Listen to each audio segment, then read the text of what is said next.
Web অ্যাপে একটু লাইভটা আসতে দেরি হচ্ছে। ওকে, ঠিক আছে। হ্যালো, হ্যালো, হ্যালো, হ্যাঁ। হ্যালো, কি অবস্থা সবার? আমরা এখন ওয়েব অ্যাপ থেকে এবং Facebook থেকে ২ জায়গা থেকেই কিন্তু লাইভে আছি। ঠিক আছে। ওকে, যারা অলরেডি যুক্ত হয়ে গেছো তারা একটু আমার কমেন্টে একটু জানিয়ে দাও যে আমার সাউন্ড ক্লিয়ার শুনতে পাচ্ছ কিনা? ওকে, ক্লিয়ার শুনতে পাচ্ছ, ডান। চলো তাহলে আমরা শুরু করি। ওকে। ডিয়ার স্টুডেন্ট, সবাইকে শুভেচ্ছা জানাচ্ছি আজকের ক্লাসে। আশা করি সবাই ভালো আছো, সবাই সুস্থ আছো। আজকে আমাদের চলতরিত অধ্যায়ের ৩য় ক্লাস। আমরা এর আগের ২টা ক্লাস করে ফেলছি। যারা ক্লাসগুলা করো নাই, প্রথম ক্লাস, দ্বিতীয় ক্লাস যারা করো নাই, তারা অবশ্যই প্রথম ক্লাস, দ্বিতীয় ক্লাস করবা, তারপরে তৃতীয় ক্লাস করবা। ক্লাস কিন্তু যদি তুমি সিরিয়াল মেইনটেইন করে ক্লাসগুলো না করো, তাহলে কিন্তু তুমি বুঝতে পারবা না। দেখো, ফিজিক্স পড়ার একটা নিয়ম নীতি আছে। ফিজিক্স পড়াটা হচ্ছে একটা লজিকের পড়া। তো লজিক কিন্তু মনে করো যে একবারে লজিকের একেবারে গাছের মাথায় ওঠা যায় না। কি করতে হয়? ধাপে, ধাপে, ধাপে, ধাপে সিঁড়ি বেয়ে, বেয়ে, বেয়ে, বেয়ে উপরে উঠতে হয়। তো আমরা কি করি? প্রথম ক্লাসে কয়েকটা সিঁড়ি গাঁথি, তারপরে দ্বিতীয় ক্লাসে তারপর থেকে কয়েকটা সিঁড়ি গাঁথি। এভাবে আস্তে, আস্তে আমরা সামনের দিকে উপরের দিকে আগাই।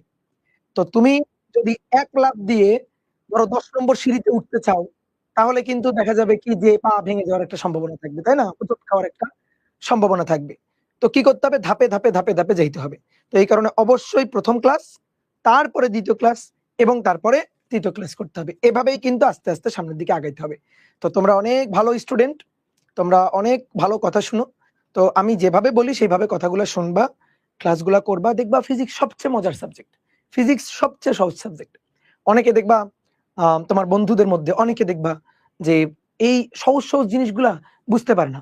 তুমি যে একটা ম্যাথ তুমি অনেক সহজে করে ফেলতে পারো, অনেক তাড়াতাড়ি সলভ করতে পারো, ক্যালকুলেটর চাপ দিয়ে উত্তর বলে দিতে পারো। দেখবা তোমার কিন্তু অনেক বন্ধু পারবে না। কেন পারে না? কারণ ওর আসলে ও বেসিক সুন্দর করে ক্লিয়ার করে নাই। ও আসলে কোন একটা প্রশ্ন পড়ে ধরতে পারে না। ওর কাছে ব্যাপারগুলা ধোঁয়াশা আছে। ও আসলে রোধের ব্যাপারটা ফিল করতে পারে না। তড়িৎ প্রবাহ এই জিনিসটা আসলে ও ফিল করতে পারে না। তো এই কারণে ওর কাছে কঠিন লাগে। বাট তুমি যদি ফিল করতে পারো, তুমি যদি সুন্দর করে ক্লাসগুলা বুঝে করো, তাহলে তোমার কাছে কিন্তু এই জিনিসগুলো অনেক সহজ লাগবে। তোমার মনে হবে, আরে এত সহজ কেন পারছে না? এ তো খুবই সহজ জিনিস। ক্যালকুলেটর চাপ দিয়ে একটা ম্যাথ কত সহজে করা যায়। তো এই ব্যাপারগুলো আমরা শিখবো কিন্তু। ওকে? তো চলো আজকের ক্লাসে আমরা হচ্ছে রোধের সূত্র পড়বো। দেখো, আমরা গত ক্লাসে রোধকে চিনছিলাম, তাই তো? তো আসো, কোন একটা পরিবাহীর রোধ থাকে। কোন পরিবাহী বলতে আমরা কি বুঝি? যে ওই পরিবাহীর মধ্য দিয়ে তড়িৎ প্রবাহকে বাধা প্রদান করার যে ধর্মটা, তড়িৎ প্রবাহ যে ধর্মের কারণে কোন পরিবাহীর মধ্য দিয়ে বাধাপ্রাপ্ত হয়, সেই ধর্মটাকে বলা হচ্ছে রোধ বা রেজিস্ট্যান্স। এই রোধকে আমরা R দিয়ে প্রকাশ করি। রেজিস্ট্যান্স R দিয়ে আমরা প্রকাশ করি। এই রোধ পরিবাহীর কি, কি বিষয়ের উপর নির্ভর করে? তো ৪ টা সূত্র আছে। রোধের ৪ টা সূত্র আছে। রোধ কোন পরিবাহীর দৈর্ঘ্যের উপর নির্ভর করে। রোধ কোন পরিবাহীর প্রস্থচ্ছেদের ক্ষেত্রফলের উপর নির্ভর করে। রোধ কোন পরিবাহীর উপাদানের উপর নির্ভর করে এবং চতুর্থ নম্বর তাপমাত্রার উপর নির্ভর করে। এই ৪ টা জিনিসের উপর রোধ নির্ভর করে এবং এখান থেকে আমরা দেখব ৪ টা সূত্র পাবো। তো সুন্দর করে হেডিংটা লিখে নাও, রোধের সূত্র। রোধের সূত্র।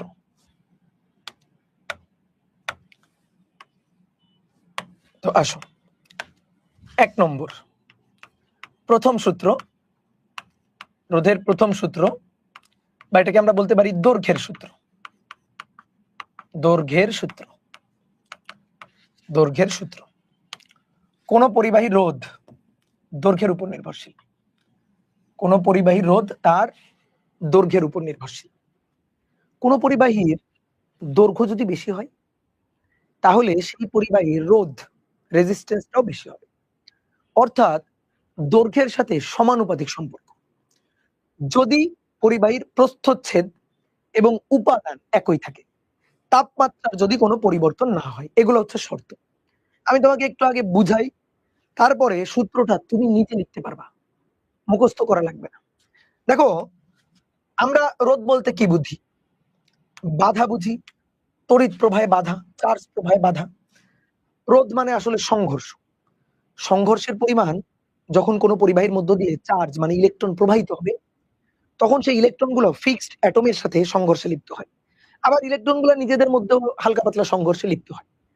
তো সংঘর্ষটা কোনো পরিবাহীর মধ্য দিয়ে যত বেশি পরিমাণে হবে, রোধ কিন্তু তত বেশি। তাহলে তুমি একটা জিনিস চিন্তা করো তো, ধরো তুমি একটা রাস্তা দৌড়ে যাবা। তো ধরো এই প্রান্ত থেকে তুমি এতটুকু রাস্তা দৌড়ে যাবা। আবার এই প্রান্ত থেকে তুমি এত বড় একটা রাস্তা দৌড়ে যাবা। আচ্ছা বলো তো, এই রাস্তার মাঝে কি করা আছে? মাঝে মাঝে এরকম খুঁটি পোতা আছে। মাঝে মাঝে ধরো এরকম খুঁটি পোতা আছে এই রাস্তার মাঝে। রাস্তা একেবারে মসৃণ রাস্তা না। এরকম মাঝে মাঝে ধরো কয়েকটা খুঁটি রাস্তার মাঝখানে পোতা আছে। তুমি দৌড়ে এক প্রান্ত থেকে অপর প্রান্তে যাবা। তার মানে এই খুঁটির সাথে দৌড়ে যাওয়ার সময় খুঁটির সাথে তোমার একটু ধাক্কা টাক্কা লাগবে। ঠিক আছে? তুমি আমাকে বলো তো, এখানে তো রোড কম, রাস্তা কম। নিচের রাস্তার দৈর্ঘ্যের পরিমাণটা বেশি। আচ্ছা কি মনে হয় কোন রাস্তায় তোমার বেশি পরিমাণে হোঁচট তুমি এই খুঁটির সাথে খাবা? বলো। অবশ্যই নিচের রাস্তা, যেহেতু রাস্তার দৈর্ঘ্যের পরিমাণটা বেশি। তাহলে যেখানে দৈর্ঘ্যের পরিমাণ বেশি সেখানে তুমি বেশি হোঁচট খাচ্ছ, খুঁটির সাথে বেশি ধাক্কা খাচ্ছ, বেশি সংঘর্ষ। যত বেশি সংঘর্ষ তত বেশি বাধা, তত বেশি রোধ। তাহলে তোমার এই দুটো রাস্তার মধ্যে কোন রাস্তায় বাধা বেশি? দৈর্ঘ্য বেশি, এই রাস্তায় বাধা বেশি। তাহলে রেজিস্ট্যান্স মানে বাধা দৈর্ঘ্যের সাথে কেমন সম্পর্ক?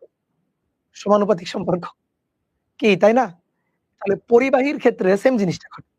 ধরো আমার কাছে দুটো পরিবাহী আছে, একই উপাদানের দুটো পরিবাহী। ঠিক আছে? একই উপাদান, একই প্রস্থচ্ছেদ। প্রস্থচ্ছেদ বুঝো? অনেকে না প্রস্থচ্ছেদের ক্ষেত্রফল বুঝে না। দেখো এইটা হচ্ছে একটা ধাতব তার, একটা সিলিন্ডার আকৃতির তার। তো তারের এইটা হচ্ছে দৈর্ঘ্য আর এইটা হচ্ছে প্রস্থচ্ছেদ। এটা হচ্ছে প্রস্থচ্ছেদ। আমরা তারের যদি ক্ষেত্রফল বলি, ভালো করে বুঝবা, ক্ষেত্রফল আর প্রস্থচ্ছেদের ক্ষেত্রফল দুটো কিন্তু আলাদা জিনিস। আমি যদি বলি ক্ষেত্রফল বললে টোটাল ক্ষেত্রফলটাকে বোঝা যাবে। টোটাল এই যে সিলিন্ডার আকৃতির তার, এর টোটাল ক্ষেত্রফলটাকে বোঝা যাবে যদি আমি বলি ক্ষেত্রফল। কিন্তু আমি যদি বলি প্রস্থচ্ছেদের ক্ষেত্রফল, তাহলে তুমি কি করবে? একটা ছুরি নিয়ে আসবা। একটা ছুরি নিয়ে এরকম ঘেচাং করে প্রস্থচ্ছেদ করে ফেলবা। বুঝতে পারছো? তাহলে প্রস্থচ্ছেদ করে ফেললে দেখো তো, ঘেচাং করে কাটার পরে এরকম একটা ক্ষেত্র বের হয়ে আসবে না? বলো, এরকম একটা ক্ষেত্র বের হয়ে আসবে না? এই যে ক্ষেত্রটা, এটাই প্রস্থচ্ছেদের ক্ষেত্রফল। এটাই প্রস্থচ্ছেদের ক্ষেত্রফল। এটা হচ্ছে পুরো ক্ষেত্রফল। প্রস্থচ্ছেদের ক্ষেত্রফল এটা না, পুরোটা না। প্রস্থচ্ছেদের ক্ষেত্রফল হচ্ছে এভাবে ঘেচাং করে কেটে ফেলবা, ছুরি দিয়ে কেটে ফেলবা। কেটে ফেললে যে প্রস্থচ্ছেদটুকু দেখা যাবে সেটাই হচ্ছে প্রস্থচ্ছেদের ক্ষেত্রফল। বুঝছো? তো দুটো তার আছে আমার কাছে, দুটো তারের একই উপাদান, দুটো তারই কপার। তাহলে দুটো তার একই উপাদানের তার এবং একটা তারের দৈর্ঘ্যটা বেশি আর একটা তারের দৈর্ঘ্যটা কম। এই যে দুটো তারের দৈর্ঘ্য আলাদা কিন্তু দুটো তারের উপাদান একই উপাদানের তার, একই উপাদানের তার। তাহলে তুমি বলতে পারবা না যে ভাই এটা এক উপাদানের, এইটা আরেকটা উপাদানের, সুতরাং রোধ আলাদা। উপাদানের কারণে রোধ আলাদা না, কারণ উপাদান একই। ঠিক আছে? উপাদান আমি একই রাখছি। তারপর দুটোরই প্রস্থচ্ছেদ সেম, দুইটার প্রস্থচ্ছেদ একই। দেখো এর প্রস্থচ্ছেদের ক্ষেত্রফল এ, এর প্রস্থচ্ছেদের ক্ষেত্রফল এ, একই। এবং দুইটা তার একই তাপমাত্রায় রাখা আছে। একই তাপমাত্রা। এমন না যে আমি এই ধাতব তারটাকে একটু উত্তপ্ত করছি। ঠিক আছে? এই ধাতব তারটাকে ধরো একটু শীতল করছি, এরকম না। দুটো একই তাপমাত্রায় রাখা আছে। একই তাপমাত্রায়। তাহলে কি আলাদা? দৈর্ঘ্য আলাদা। এটার দৈর্ঘ্য L1, এটার দৈর্ঘ্য L2। তাহলে দৈর্ঘ্য যদি বেশি, তাহলে ইলেকট্রন মানে চার্জ বাহক এক প্রান্ত থেকে অপর প্রান্তে গেলে যখন চার্জের প্রবাহ হবে তখন সংঘর্ষ বেশি। তাহলে দৈর্ঘ্য বেশি, সংঘর্ষ বেশি। দৈর্ঘ্য বেশি, চার্জের সংঘর্ষ বেশি। আর সংঘর্ষ বেশি মানে সিম্পল হিসাব, সংঘর্ষ বেশি মানে রোধ বেশি। তাহলে আমরা এই কথাটা বলতে পারি যে কোন পরিবাহীর রোধ তার দৈর্ঘ্যের সাথে সমানুপাতিক। দৈর্ঘ্যের সাথে সমানুপাতিক যখন, শর্ত কি? যখন প্রস্থচ্ছেদের ক্ষেত্রফল a, উপাদান এবং তাপমাত্রা কনস্ট্যান্ট। এ প্রস্থচ্ছেদের ক্ষেত্রফল প্রস্থচ্ছেদের ক্ষেত্রফল এ, উপাদান এবং তাপমাত্রা কনস্ট্যান্ট যখন, এটা কিন্তু শর্ত। তাপমাত্রা কনস্ট্যান্ট, কনস্ট্যান্ট মানে বুঝো ধ্রুবক। তাহলে আর সমানুপাতিক এল। তাহলে এই চিত্র অনুযায়ী দেখো L2 is greater than L1, ওকে, তাহলে confirm R2 is greater than R1। এটা হচ্ছে দৈর্ঘ্যের সূত্র। এবার যদি বলো যে ভাই আমরা একটু বিবৃতি লিখতে চাই, তাহলে বিবৃতিটা কি লিখবো বলো তো? বিবৃতিটা কি আমার লিখে দিতে হবে নাকি তুমি নিজে লিখতে পারবা? বলো, বিবৃতিটা কি আমার লিখে দিতে হবে নাকি নিজে লিখতে পারবা? যে পরিবাহীর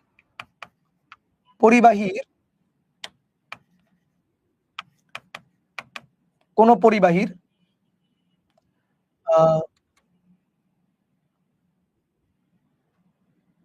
একই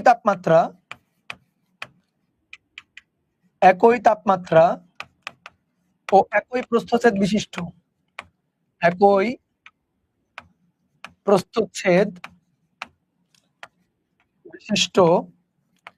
একই উপাদানের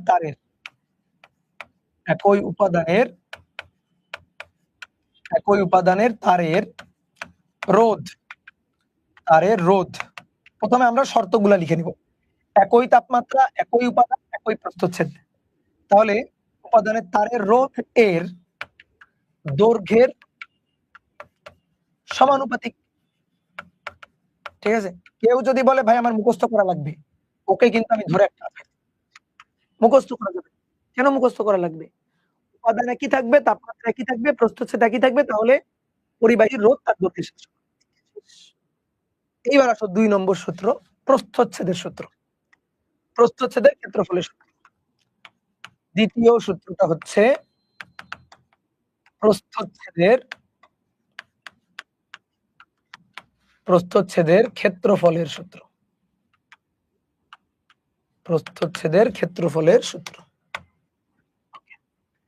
আসো এবার প্রস্থচ্ছেদের ক্ষেত্রফল আলাদা। দেখো প্রস্থচ্ছেদের ক্ষেত্রফল আলাদা মানে কি? আমি একটু চিত্র আঁকি।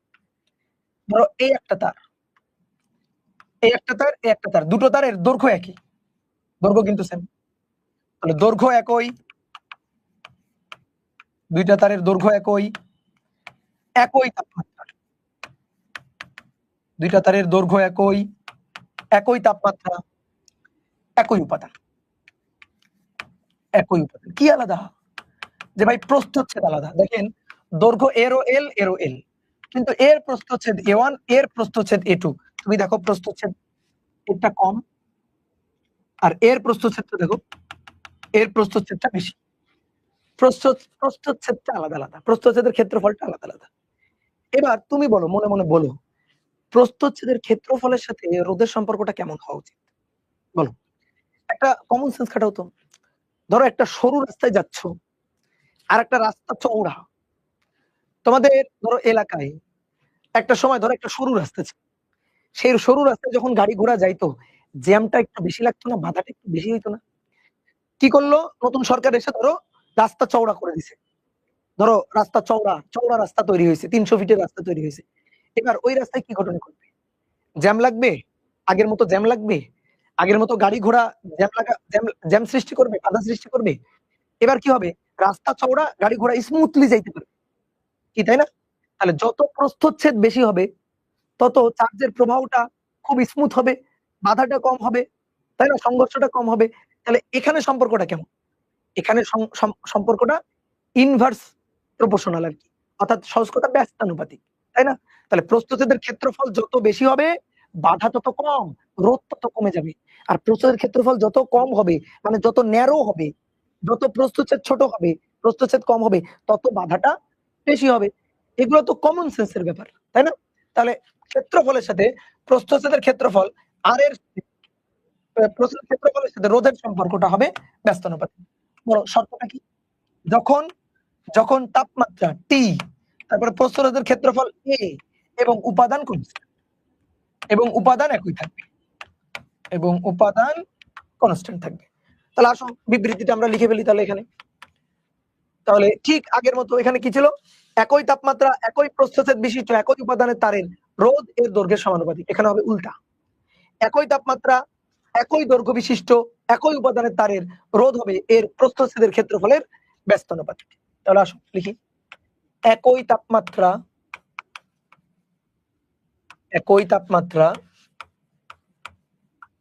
একই দৈর্ঘ্য বিশিষ্ট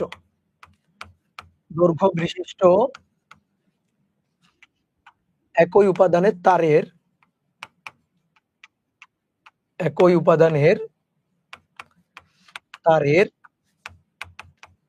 রোধ হবে এর প্রস্থচ্ছেদের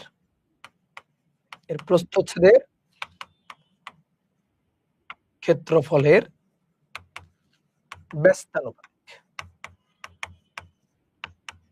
ব্যস্তানুপাতিক। তাহলে আর সমানুপাতিক 1/a। তাহলে আমরা যদি এই চিত্র অনুযায়ী বলি, আমরা দেখতেই পাচ্ছি যে a2 is greater than a1। তাহলে a2 প্রস্থচ্ছেদ বড়, এর রোধ হবে কম। a1 প্রস্থচ্ছেদ ছোট, এর রোধ হবে বেশি। তাহলে a2 গ্রেটার দেন a1 হলে r1 গ্রেটার দেন r2 হবে। বুঝতে পারছো? সহজ। ওকে, এবার আসো 3 নম্বর। 3 নম্বর হচ্ছে উপাদান। 3 নম্বর হচ্ছে তৃতীয় সূত্র, এটা হচ্ছে উপাদানের সূত্র। দেখো, মজার ব্যাপারটা বুঝো। শুধু আমি বললেই কেন বিশ্বাস করবা? তুমি মনে করো নিজের ভাববা তুমি বিজ্ঞানী, রোধের সূত্রগুলো তুমি আবিষ্কার করতেছো। ধরো তুমি এক্সপেরিমেন্ট করতে করতে দেখলা যে হ্যাঁ তাই তো, পরিবাহী ভিন্ন হলে রোধ ভিন্ন। যেমন মনে করো, ভালো করে বোঝো, এই একটা পরিবাহী আছে আর এই একটা পরিবাহী আছে, দুটো পরিবাহী একই তাপমাত্রায় রাখা আছে। দুটো পরিবাহীরই দৈর্ঘ্য সেম, ধরো 2 মিটার 2 মিটার দৈর্ঘ্য। প্রস্থচ্ছেদ সেম, প্রস্থচ্ছেদ a ধরো 10⁻⁻4 মিটার স্কয়ার, মানে এই যে প্রস্থচ্ছেদের ক্ষেত্রফল a 10⁻⁻4 মিটার স্কয়ার। দুটো একই তাপমাত্রায় রাখা আছে, তাপমাত্রার কোনো চেঞ্জ করা হয়নি, একই তাপমাত্রায় আছে। কোনোটাকে যে একটু বেশি উত্তপ্ত করা হয়েছে, কোনোটাকে যদি একটু কম উত্তপ্ত করা হয়েছে, এরকম করা হয় না। তাপমাত্রা ধরো একই রাখা আছে। শুধু কি আলাদা জানো? উপাদান আলাদা। ধরো এটা অ্যালুমিনিয়ামের তার আর এটা কপার তার, জাস্ট খালি উপাদান আলাদা। তোমার কি মনে হয় রোধ সেম হবে? তুই মনে করতে ভাই দৈর্ঘ্য সেম, প্রস্থচ্ছেদের ক্ষেত্রফল সেম, তাপমাত্রাও সেম, তাহলে মনে হয় রোধ সেম হবে। তো তুমি এটা ভাবলে, তো পরবর্তীতে তুমি দেখলা, এক্সপেরিমেন্ট করে দেখলা যে না, রোধ একটার একটু কম আর একটার একটু বেশি। তখন তুমি মনে মনে চিন্তা করলে, আচ্ছা একই রোধ বা একই দৈর্ঘ্য, একই প্রস্থচ্ছেদের ক্ষেত্রফল, একই তাপমাত্রা, তাও দুটো তারের রোধ একই হলো না, তাহলে কাহিনী কি? ধরো দুটো তার আছে, এই যে একটা তার একটা তার, একই দৈর্ঘ্য, একই প্রস্থচ্ছেদের ক্ষেত্রফল, একই তাপমাত্রায় আছে, তাও একটা রোধ কম আর একটা রোধ বেশি। আরে কাহিনী কি? সবকিছু একই থাকা সত্ত্বেও রোধ কেন ভিন্ন হচ্ছে? তখন তুমি দেখলা ও আচ্ছা, এটা কপার তার আর এটা। তখন তুমি বুঝলা যে আচ্ছা, যেহেতু উপাদান আলাদা, একই দৈর্ঘ্য, একই প্রস্থচ্ছেদের ক্ষেত্রফল, একই তাপমাত্রা হওয়া সত্ত্বেও উপাদানটা আলাদা, এই কারণে আসলে রোধ হচ্ছে আলাদা। তার মানে রোধ আসলে উপাদানের উপরও নির্ভরশীল। তাহলে দেখো, আমরা একটু আগে দেখলাম যে রোধ দৈর্ঘ্যের সমানুপাতিক, ঠিক আছে? 1 নম্বর। তারপরে দেখলাম যে রোধ হচ্ছে পরিবাহীর প্রস্থচ্ছেদের ক্ষেত্রফলের সাথে ব্যস্তানুপাতিক। এই দুইটাকে যদি আমরা সমন্বয় করি, 1 আর 2, এই দুইটা সূত্রকে যদি আমরা সমন্বয় করি, তাহলে আর সমানুপাতিক এল এবং ব্যস্তানুপাতিক এ একসাথে লেখা যায়। তাহলে আমরা লিখতে পারি আর সমানুপাতিক এল বাই এ। আচ্ছা, আমরা সমানুপাতিক চিহ্ন নিয়ে অনেক কাজ করছি। যেমন আমরা ওই যে ফার্স্ট পার্টি বলের সূত্র, ওইখানে ওই যে ভরবেগের পরিবর্তনের হার del p by del t সমানুপাতিক এফ, প্রযুক্ত বলের সমানুপাতিক। দেন আমরা কি করতাম, এই del p by del t মানে ভরবেগের পরিবর্তন m v minus u divided by t সমানুপাতিক চিহ্ন উঠাইতে ধ্রুবক দিতাম কে দিয়ে এফ। এবারে v minus u by t মানে এ, তাহলে m a equal to k F, k এর মান আমরা 1 ধরতাম, 1 ধরে বসাতাম, m a equal to F. এটা মনে আছে? ব্যাপারটা হচ্ছে তাহলে আমরা একটা কাজ করব, এখানে সমানুপাতিক চিহ্ন আছে, সমানুপাতিক ধ্রুবক উঠাই দিব, সমানুপাতিক ধ্রুবক উঠাই দিয়ে আর দেখো বুঝো ভালো করে, সমানুপাতিক চিহ্ন দিলাম কে, এল ডিভাইডেড বাই এ, কে এর মান কত ধরবো, 1 ধরবো, তাহলে কে এর মান 1 ধরলে, কে এর মান যদি 1 ধরি তাহলে R equal to L divided by A, done হয়ে গেল, R equal to L divided by A, এই হচ্ছে রোধের সূত্র। যদি রোধের সূত্র এটা হয় তাহলে দেখো, যদি রোধের সূত্র এটা হয়, আমরা যদি এটাই আবিষ্কার করে ফেলি, তাহলে অ্যালুমিনিয়ামের জন্য, এই অ্যালুমিনিয়াম তারের জন্য আমরা রোধ পাবো আর ইকুয়াল টু উপরে এল নিচে এ, এল এর মান 2, এর মান 10 টু দি পাওয়ার -4, তাহলে 2 into 10 to the power 4 ohm, রোধের একক ওহম। আবার কপার তারের জন্য যদি রোধ হিসাব করি তাহলে আর ইকুয়াল টু পাবো এল বাই এ, এল এর মান কত 2, এর মান কত 10 টু দি পাওয়ার -4, তাহলে 2 into 10 to the power 4 ohm. যদি রোধের সূত্র এটা হইতো তাহলে সেই সূত্র অনুযায়ী দুটো তারের কিন্তু রোধ একই হওয়া উচিত, কিন্তু আমরা দেখতেছি না দুটো তারের রোধ আসলে একই হয় না, দুটো তারের রোধ আসলে একই হয় না, আলাদা হয়। তার মানে রোধের সূত্র যদি এটা আমরা ঠিক করি তাহলে ভাই না, দুটো তারের রোধ একই হতে পারে না। আমরা দেখতেছি উপাদান আলাদা বলে রোধ আসলে আলাদা আলাদা হচ্ছে, রোধ আলাদা আলাদা হচ্ছে। তাহলে যদি সূত্র কেউ এটা আবিষ্কার করে তার মানে এটা তার সঠিক সূত্র না। এবার তুমি একটা জিনিস আমাকে বলো তো, সমানুপাতিক চিহ্ন উঠাই দিয়ে কখন আমরা কে ইকুয়াল টু 1 বসাই, আর সমানুপাতিক চিহ্ন উঠাই দিয়ে কখন আমরা একটা ধ্রুবক নিয়ে আসি, সেই ধ্রুবক আমরা একটা ধ্রুবকের একটা মান টান বসাই, বলো তো কখন আমরা এই কাজটা করি? যেমন তুমি দেখো মহাকর্ষ ধ্রুবক, দেখো এখানে কিন্তু 1 বসাইছে, কিন্তু মহাকর্ষ ধ্রুবক F সমানুপাতিক সমানুপাতিক m1 m2 divided by d square বা r স্কয়ার, তখন কিন্তু এই যে একটা জি আনি মহাকর্ষীয় ধ্রুবক m1 m2 divided by d square, এই যে একটা ধ্রুবক আমরা আনি। তো কথা হচ্ছে কি, সমানুপাতিক চিহ্ন উঠাই দিয়ে কখন একটা ধ্রুবক নিতে হয় আর কখন ধ্রুবক কে এর মান 1 ধরতে হয়, বলো কখন? ব্যাপারটা হচ্ছে ধ্রুবক দুই ধরনের হইতে পারে, একটা হচ্ছে এক্সপেরিমেন্টাল ধ্রুবক আর একটা হচ্ছে ইচ্ছামূলক ধ্রুবক, arbitrary constant, experimental constant, experimental constant, arbitrary constant.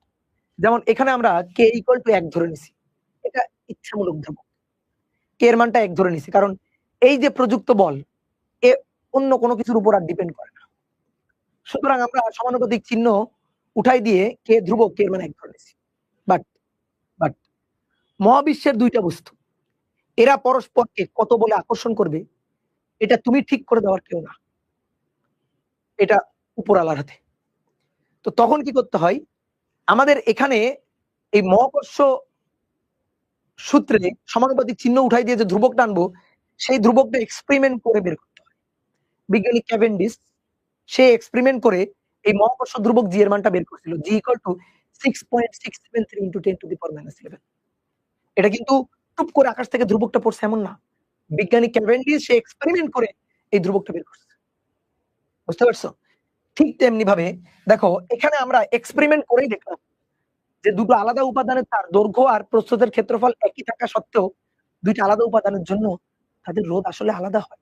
এটা আমরা এক্সপেরিমেন্ট করে দেখছি। এক্সপেরিমেন্ট করে দেখার পরে তাহলে আমাদের এখানে সূত্র ঠিকঠাক করতে হবে। দেখো আমরা বিজ্ঞানী, ঠিক আছে? আমরাই মনে করো হিসাব নিকাশ আমরাই বানাচ্ছি। তো তখন আসলে কে এর মান 1 ধরা যাবে না। কে এর মান 1 ধরলে দেখো বিপদ।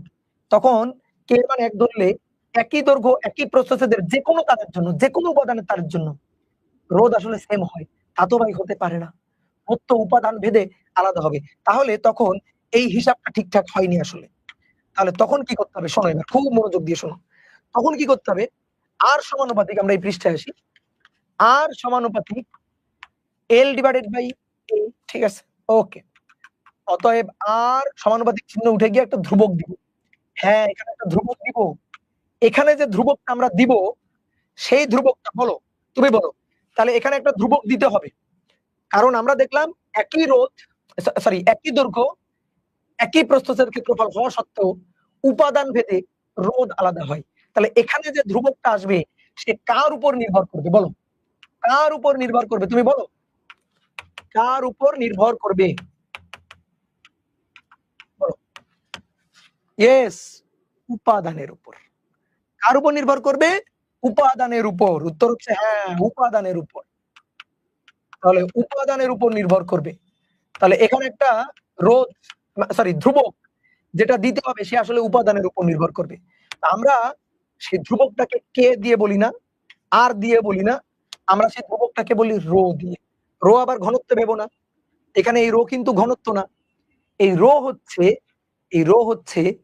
পরিবাহীর আপেক্ষিক রোধ। কোন পরিবাহীর আপেক্ষিক রোধ যেটা আসলে কার উপর ডিপেন্ড করা উচিত? কার উপর ডিপেন্ড করা উচিত? উপাদানের উপর। উপাদানের উপর। তো এটাকেই বলা হচ্ছে এই যে রো এরই নাম হচ্ছে আপেক্ষিক রোধ। এই ধ্রুবকটার নাম আপেক্ষিক রোধ যা নির্ভর করে উপাদানের উপর। উপাদানের উপর। তাহলে দেখো রো ইকুয়াল টু অতএব rho equal to R A divided by L. এই যে রো এই রোটাকেই বলা হচ্ছে উপাদানের আপেক্ষিক রোধ। উপাদানের পরিবাহীর উপাদানের আপেক্ষিক রোধ। আপেক্ষিক রোধ বুঝছো? তাহলে এই আপেক্ষিক রোধের ডেফিনেশনটা দাও তো এবার বলো। আপেক্ষিক রোধের ডেফিনেশনটা দাও, সংজ্ঞাটা দাও। আপেক্ষিক রোধ এটাকে রো দিয়ে প্রকাশ করা হচ্ছে। আপেক্ষিক রোধ এটাকে রো দিয়ে প্রকাশ করা হচ্ছে। তাহলে আপেক্ষিক রোধের উপাদানের সংজ্ঞাটা দাও। আপেক্ষিক রোধের সংজ্ঞাটা, উপাদানের আপেক্ষিক রোধ। দেখো সংজ্ঞা কি তুমি মুখস্থ করো? সংজ্ঞা যদি তুমি মুখস্থ করো তাহলে তুমি কিন্তু খুব বোকা। সংজ্ঞা আমি মুখস্থ করি না, আমরা সূত্র থেকে সংজ্ঞা দিতে পারি। দেখবা সূত্র থেকে সংজ্ঞা। যদি যদি কোন পরিবাহীর দৈর্ঘ্য এল 1 একক হয়, 1 মিটার, যদি কোন পরিবাহীর প্রস্থচ্ছেদের ক্ষেত্রফল 1 মিটার স্কয়ার হয়, একক প্রস্থচ্ছেদ, তাহলে তখনই দেখো তো, তাহলে রো ইকুয়াল টু আর গুণ 1 ডিভাইডেড বাই 1। অতএব রো ইকুয়াল টু আর হয় না তখন? তাহলে এখান থেকে সংজ্ঞা দাও। কোন কোন উপাদানের একটা পরিবাহীর রোধ, ঠিক আছে, সেটাই আপেক্ষিক রোধের সমান হচ্ছে কখন? যখন তার দৈর্ঘ্য 1 মিটার এবং প্রস্থচ্ছেদ 1 মিটার স্কয়ার। তার মানে ব্যাপারটা কি?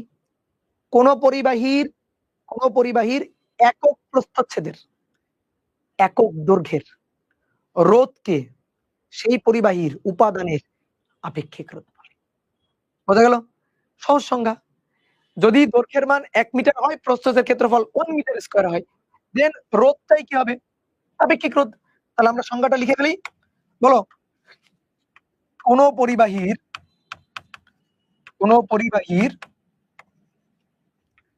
একক দৈর্ঘ্যের, কোন পরিবাহীর একক দৈর্ঘ্যের একক প্রস্থচ্ছেদের, একক দৈর্ঘ্যের একক প্রস্থচ্ছেদের, একক দৈর্ঘ্যের একক প্রস্থচ্ছেদের রোধকে ওই পরিবাহীর উপাদানের আপেক্ষিক রোধ বলে। উপাদানের আপেক্ষিক রোধ বলে। আপেক্ষিক রোধ বলে। ডান, হয়ে গেল সংজ্ঞা। বুঝছো? উপাদান ভিন্ন তো আপেক্ষিক রোধ ভিন্ন ভিন্ন। উপাদান ভিন্ন ভিন্ন, সুতরাং আপেক্ষিক রোধও ভিন্ন ভিন্ন। তাহলে উপাদানের উপর আপেক্ষিক রোধ নির্ভর করে। এক একটা উপাদান, কপার তার, অ্যালুমিনিয়াম তার, আয়রন তার, এক একটা তার, সুতরাং তার আপেক্ষিক রোধও ভিন্ন ভিন্ন।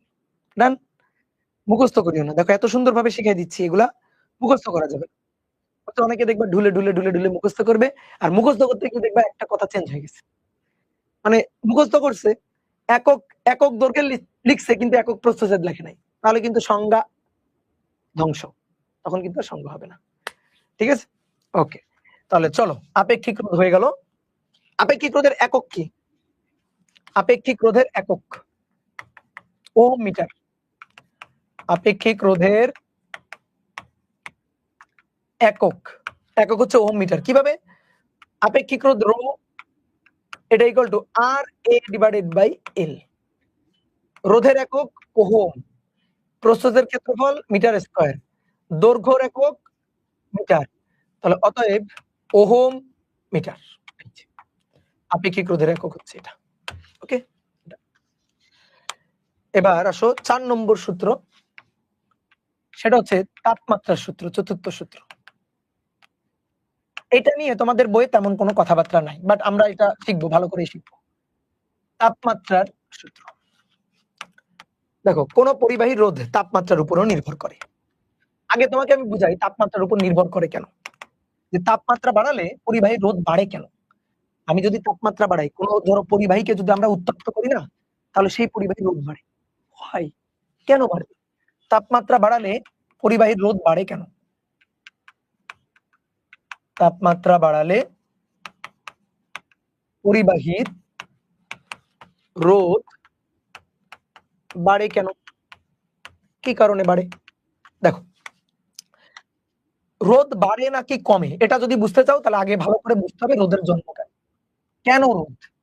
রোধ বলতে আসলে কি বুঝি? এই যে একটা পরিবাহী, এই পরিবাহীতে প্রচুর পরিমাণে ফ্রি ইলেকট্রন আছে। এই যে ফ্রি ইলেকট্রন আছে, এই ফ্রি ইলেকট্রন গুলা এই পরিবাহীর মধ্য দিয়ে প্রবাহিত হচ্ছে।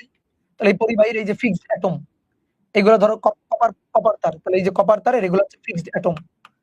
এই ফিক্সড অ্যাটম গুলার মধ্যে এই ইলেকট্রন গুলা প্রবাহিত হবে। এখন ধরো যে তাপমাত্রায় আছে, আমি আরো তাপমাত্রা বাড়ালাম, উত্তপ্ত করলাম। তাহলে তাপমাত্রা বাড়ালে, তাপমাত্রা যদি বাড়ানো হয়, তাপমাত্রা বাড়ালে এই যে ফ্রি ইলেকট্রন গুলো আছে, তাপমাত্রা দেওয়া হচ্ছে, হিট দেওয়া হচ্ছে, হিট। তাহলে তাপমাত্রা বাড়ালে ইলেকট্রন গুলার গতিশক্তি বাড়বে না?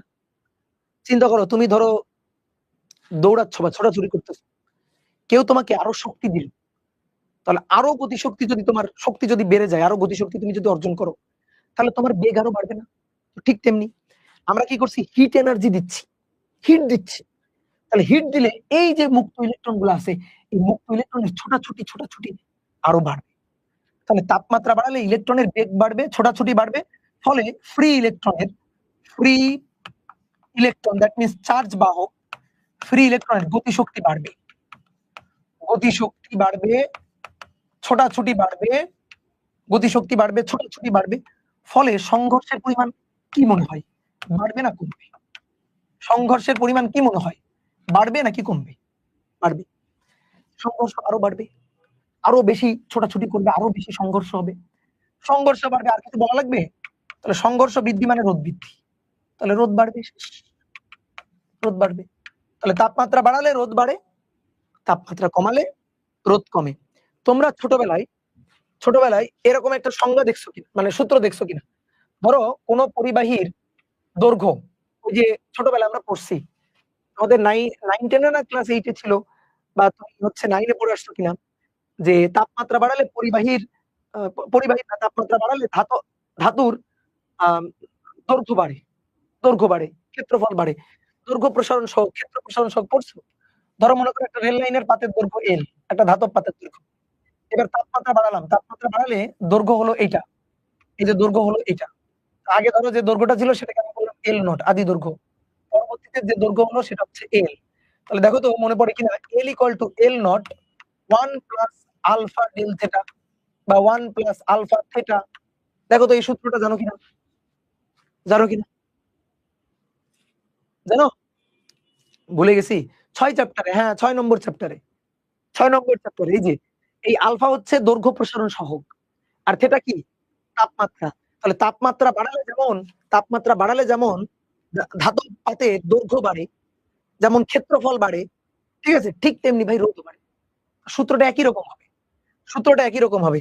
ধরো কোন একটা পরিবাহী, ভালো করে বুঝো, এই যে একটা পরিবাহী, ধরো এই পরিবাহীর 0 ডিগ্রি সেলসিয়াস তাপমাত্রায় রোধ আছে R0, 0 ডিগ্রি সেলসিয়াস তাপমাত্রাতে রোধ আছে R0।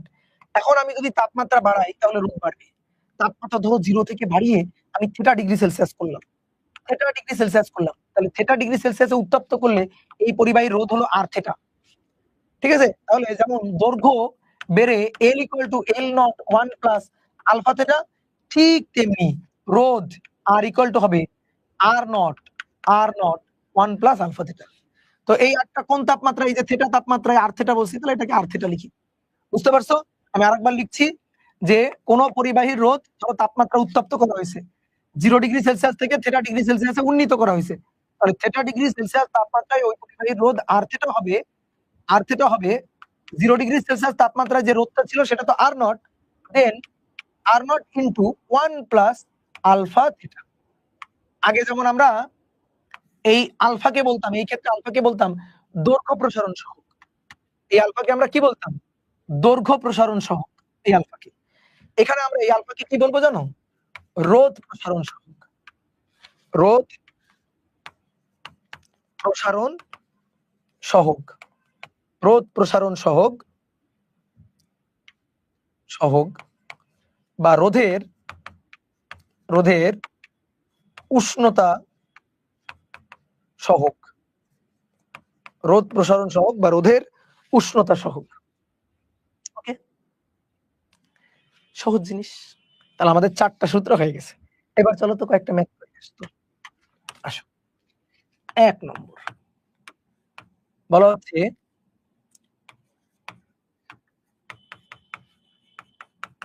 একটি পরিবাহীর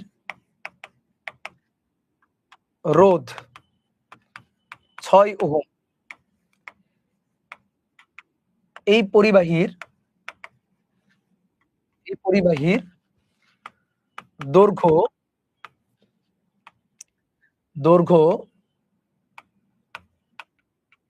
3 গুণ করা হলে,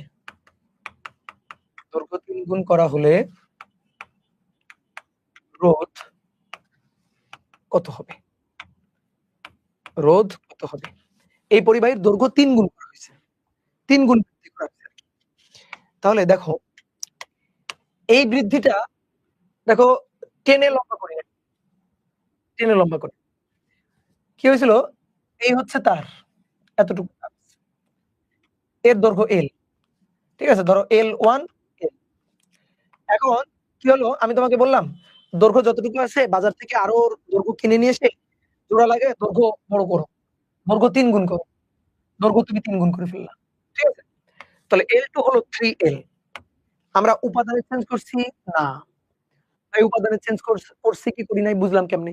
প্রশ্নে বলছে উপাদানে চেঞ্জ করছি না, তো উপাদানে চেঞ্জ করি নাই, শুধু কি করছি? দৈর্ঘ্যটাকে বাড়াইছি। প্রস্থচ্ছেদের ক্ষেত্রফল চেঞ্জ করছি না, ওই পরিবাহীরই, একই পরিবাহীরই জাস্ট দৈর্ঘ্য 3 গুণ করা হয়েছে।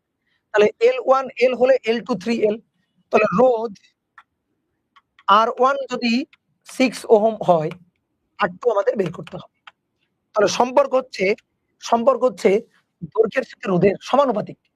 তাহলে সমানুপাতিক হলে দেখো এদিকে তাকাও, R equal to rho L divided by A, rho constant A constant। তাহলে R এর সাথে L এর সম্পর্ক সমানুপাতিক সম্পর্ক, ওকে। তাহলে R1 by R2 হবে L1 by L2, বুঝছো? সমানুপাতিক হলে এটা, ব্যস্তানুপাতিক হলে কি হইতো? R1 by R2 হবে L2 by L1, ঠিক আছে? এবার R1 এর মান 6, R2 এর মান বের করতে চাই।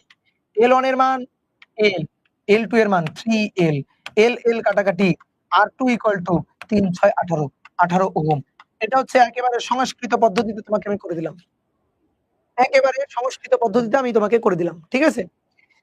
এবার আসো তো ভাই, মুখে উত্তর কি? দৈর্ঘ্যের সাথে রোধের সম্পর্ক সমানুপাতিক। তাহলে রোধ 6 ওহম, বলছে দৈর্ঘ্য 3 গুণ করা হলে, তাহলে এটা যদি 3 গুণ হয় তাহলে আরো হবে 3 গুণ। তাহলে 3 গুণ হলে 6 গুণ 3, 3 6 18 ওহম হবে। টান খতম, বুঝলা? এইবার আসো, এবার সুন্দর করে ম্যাথটা পড়বা। বলা হচ্ছে একটি পরিবাহী তারের রোধ, একটি পরিবাহী তারের রোধ 6 ওহম। তারটিকে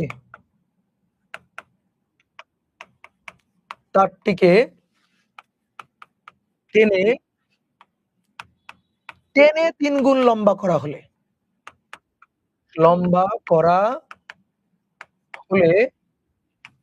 রোধ কত হবে? এই দেখো আগের ম্যাথটা আর এই ম্যাথটা কিন্তু সেম না, আগের ম্যাথটা আর এই ম্যাথটা কিন্তু সেম না, বুঝছো? গন্ডগোলটা এখানে লাগবে। কেউ এটা করে যাবে, পরীক্ষা আসবে এটা, তখন গ্যাঞ্জাম লাগাই ফেলবে। দেখো আগে ছিল জাস্ট কোনো টানাটানি নাই, শুধু দৈর্ঘ্য ৩ গুণ করা হইছে। ঠিক আছে? কোন টানাটানি করা হয় নাই। এবার টেনে করা হচ্ছে। এই কথাটাই হচ্ছে ম্যাথটাকে ঘুরাই দিছে। এই টেনে ৩ গুণ লম্বা। এই টেনে কথাটাই কিন্তু কাহিনী ঘুরাই দিছে। এইবার শোনো, টেনে যখন আমি লম্বা করব, তখন কিন্তু প্রস্থচ্ছেদও ছোট হয়ে যাবে। ঠিক আছে? আর আগে কি করছি? আগে দৈর্ঘ্য এতটুকু ছিল, আরো দৈর্ঘ্য জোড়া লাগাই দিছি। জোড়া লাগাই দিয়ে লম্বা করছি। প্রস্থচ্ছেদ কমে নাই। কিন্তু এবার প্রস্থচ্ছেদটা কমে যাবে। তাহলে দেখো এবার শোনো। এইটা হচ্ছে তারটা ছিল। এই। এবার এটাকে টেনে লম্বা করতেছি। এই দেখো, টেনে লম্বা করলে প্রস্থচ্ছেদ চিকন হয়ে যাবে। টেনে লম্বা করলে প্রস্থচ্ছেদ কমে যাবে। টেনে যদি লম্বা করা হয়, তাহলে প্রস্থচ্ছেদটা কমে যাবে। প্রস্থচ্ছেদ ছোট হয়ে যাবে। রোধ হচ্ছে ৬ ওহম। তাহলে R1 ৬ ওহম। R2 কত বের করতে চাই। দৈর্ঘ্য L1 = L। দৈর্ঘ্য L2 = 3L। দৈর্ঘ্য ৩ গুণ। টেনে লম্বা করছি, ৩ গুণ লম্বা করছি। প্রস্থচ্ছেদের ক্ষেত্রফল A1 = A। প্রস্থচ্ছেদের ক্ষেত্রফল A2 = কত আমি জানি না। বুঝছো? বা এটা ধরো A1, এটা হচ্ছে A2। তো A1, A2 এটা কিন্তু আমাদের জানা নাই। A1, A2 কি সেম? নো, এটাই তো কাহিনী, সেম না। আচ্ছা তুমি বলো উপাদানে কি? উপাদানে কি তো? তোমাকে ধরে যদি টেনে লম্বা করে ফেলা হয়, তো তুমিই তো থাকবা। শুধু লম্বা হইলে চিকন হয়ে যাবা। কিন্তু তুমিই তো থাকবা। তাহলে উপাদান কিন্তু একই, রো একই। তাহলে এটা বুঝে গেছো? গুড। এবার কি করবা? খুবই সহজ জিনিস ভাই, ২ টো সূত্র লিখে ফেলবা। এখানে একটা সূত্র লিখো R1 = rho L1 rho A1 divided by L1 সূত্র। এই ক্ষেত্রে R2 রো একই A2 বাই L2 সমীকরণ ২ সমীকরণ ১ ১/২ R1 ডিভাইডেড বাই R2 তাহলে rho A1 by L1 L2 rho A2 এবার রো কাটাকাটি। আচ্ছা, R1 এর মান ৬ R2 এর মান বের করা যায়। L2 by L1 R A2 by A1 ৬ এটা R2 L2 মানে ওই যে দেখো 3L আর L1 মানে L। ওকে। আচ্ছা, আমি যদি R2 বের করতে চাই, L তো কাটাকাটি যাচ্ছে, গুড। তাহলে R2 বের করতে গেলে A2 বাই A1 এর রেশিও লাগবে। A2 বাই A1 এর রেশিও লাগবে। যদি আমি R2 বের করতে চাই, A2 বাই A1 এর রেশিওটা। A2 বাই A1 এর রেশিও কই পাবো? A2 বাই A1 এর রেশিও তো দেওয়া নাই। ফর্মুলা ভুল গেছে? হ্যাঁ। Rho RA divided by L। RA ও সরি। আহা! দুঃখিত। বয়স বেড়ে গেছে বুঝছো? বয়স বেড়ে গেছে। কি আর করার? বুড়া হয়ে গেছি। R1 rho L1 divided by A1 R2 rho L2 divided by A2 okay. তাহলে R1 divided by R2 rho L1 A1 A2 divided by rho L2 rho ঘেঁচা। R1 এর মান ৬ R2 এর মান আমরা বের করতে চাই। L1 divided by L2 L1 এর মান ৩ L1 এর মান L L2 এর মান 3L আর এটা A2 বাই A1 L ঘেঁচানো। তাহলে আমরা R2 এর মান বের করতে পারবো যদি A2 বাই A1 এর মানটা বের করতে পারি। আচ্ছা, A2 বাই A1 এর মান দেওয়া আছে? বের করতে পারবো? হ্যাঁ, পারবো। একটা জিনিস তুমি বলো তো, আমি তারটাকে টেনে লম্বা করছি। টেনে লম্বা করছি। তো তারের কি আয়তন চেঞ্জ হইছে? আয়তন চেঞ্জ হইছে না। দৈর্ঘ্য বড় হইছে। হ্যাঁ, প্রস্থচ্ছেদ কমে গেছে। প্রস্থচ্ছেদ কমে গেছে। টেনে লম্বা করছি। দৈর্ঘ্য বড় হইছে। প্রস্থচ্ছেদ কমে গেছে। তাহলে আয়তন তো একই আছে। তাহলে আয়তন একই আছে, কিন্তু এটাই বোঝায় আয়তন কিন্তু কনস্ট্যান্ট আছে। তাহলে আগের আয়তন V1 পরের আয়তন V2 কিন্তু সেম আছে। আচ্ছা, আয়তন মানে কি? আয়তন মানে প্রস্থচ্ছেদের ক্ষেত্রফল গুণ দৈর্ঘ্য। প্রস্থচ্ছেদের ক্ষেত্রফল A1 আর দৈর্ঘ্য হচ্ছে L1। প্রস্থচ্ছেদের ক্ষেত্রফল এই ক্ষেত্রে A2, দৈর্ঘ্য হচ্ছে L। বুঝলা? আমাদের দেখো A2 আর A1 এর রেশিও লাগবে। এই দেখো A2 A1, A1 এর সাথে L1 গুণ, A2 এর সাথে L2 গুণ, L2 গুণ। তাহলে L1 L, L2 3L, L ঘেচাং। তাহলে থাকলো কত? 1/3। তাহলে A2/A1 মানে 1/3, A2/A1 মানে 1/3, 6/R2 1/3, A2/A1 মানে 1/3। ঠিক আছে? দেখো আমি জানতাম A2/A1 1/3। কেন জানো? ধরে যদি টেনে 3 গুণ লম্বা করা হয়, তাহলে প্রস্থচ্ছেদ 3 গুণ কমে যাবে। দৈর্ঘ্য 3 গুণ, প্রস্থচ্ছেদ 3 গুণ কমে যাবে। বুঝলা? এটা শর্টকাট। টেনে 3 গুণ লম্বা করব, তাহলে প্রস্থচ্ছেদ 3 গুণ হ্রাস পাবে। টেনে 4 গুণ লম্বা করব, প্রস্থচ্ছেদ 4 গুণ হ্রাস পাবে। টেনে 5 গুণ লম্বা করব, প্রস্থচ্ছেদ 5 গুণ হ্রাস পাবে। শর্টকাট। এবার 3 তিরকে 9, 6 9 54। তাহলে R2 হচ্ছে 54 ওহম। বুঝলা? এটা হচ্ছে রিটেনে আসলে সুন্দর করে এভাবে করবা। এবার তোমার একটা শর্টকাট ট্রিক্স শিখিয়ে দিই। দিব? বলো, শিখতে চাও? একটা শর্টকাট ট্রিক্স শিখাই দিই, বলো। শর্টকাট হচ্ছে যখন বলবে টেনে লম্বা, টেনে, ধরো টেনে n গুণ লম্বা, টেনে n গুণ লম্বা করা হলো, তখন R2 হবে n স্কয়ার R1। টেনে n গুণ লম্বা, তাহলে R2 হবে n স্কয়ার R। এবার তুমি মিলাও, এবার শর্টকাট ট্রিক্সটা মিলাও। R2 পরিবর্তিত রোধ, আগে রোধ কত ছিল? 6, 6, তার সাথে n স্কয়ার, আগে ছিল 6, R1 6, n স্কয়ার। টেনে কয় গুণ লম্বা? 3 গুণ। ওকে, তাহলে 3 এর স্কয়ার, 3 তিরকে 9 গুণ 6। আরে এই তো 54 ওহম। দেখো শর্টকাট।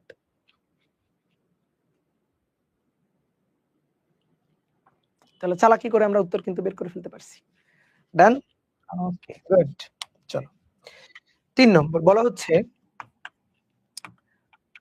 দুটি একই উপাদানের পরিবাহীর, দুটি একই উপাদানের পরিবাহীর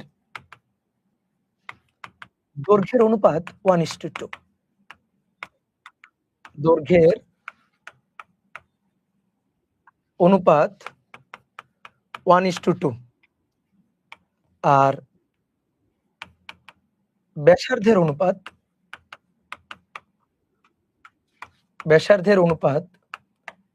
3:1। তাহলে পরিবাহী দ্বয়ের রোধের অনুপাত কত? পরিবাহী দ্বয়ের রোধের অনুপাত কত? পরিবাহী দ্বয়ের রোধের অনুপাত কত? দুটি একই উপাদানের পরিবাহীর দৈর্ঘ্যের অনুপাত 1:2, ব্যাসার্ধের অনুপাত 3:1। তাহলে পরিবাহীর রোধের অনুপাত কত? রোধের অনুপাত বের করতে হবে। বলো, পারবো? হ্যাঁ, একই উপাদান, এটা কিন্তু মনে করো কোটি টাকার কথা। একই উপাদান মানে রো সেম, তাহলে রো একই, দুটো পরিবাহী তাদের দৈর্ঘ্যের অনুপাত। ওকে, L1 L2, এই রেশিওটা হচ্ছে L1/L2, এভাবে লিখি L1/L2 1/2। আর ব্যাসার্ধের অনুপাত, ব্যাসার্ধ মানে কি? এই যে প্রস্থচ্ছেদের, এই যে প্রস্থচ্ছেদ, এই প্রস্থচ্ছেদের ব্যাসার্ধ R। বুঝছো? এই প্রস্থচ্ছেদের ব্যাসার্ধ হচ্ছে R। এই ব্যাসার্ধের অনুপাত 3R1/R2, এটা হচ্ছে 3/1।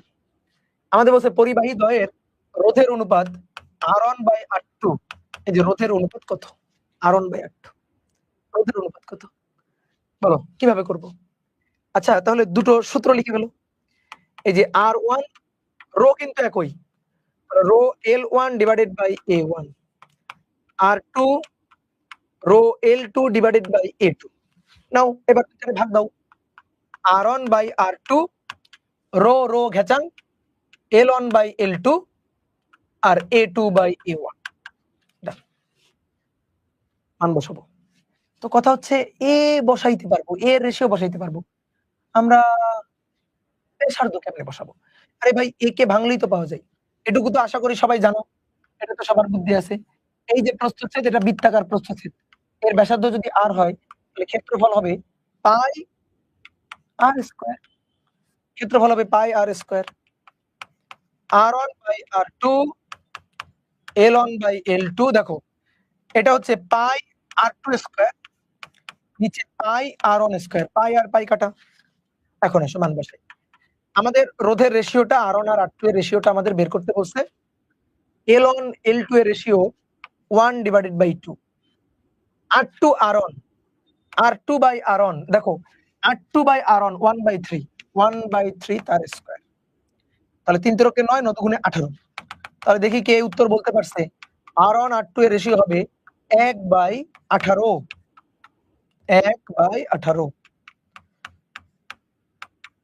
এই যে এটা आंसर 1/18। কি পারছো? 3 তিরকে 9 9 দুগুণে 18। গুড এই তো তোমরা তো পারবা।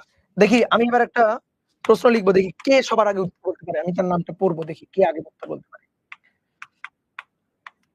দুইটি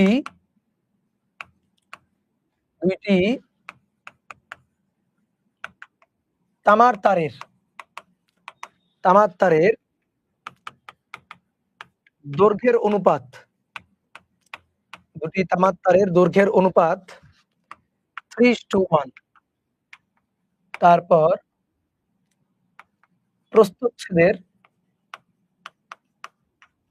প্রস্থচ্ছেদের ব্যাসের অনুপাত 1:√2 হলে তার দ্বয়ের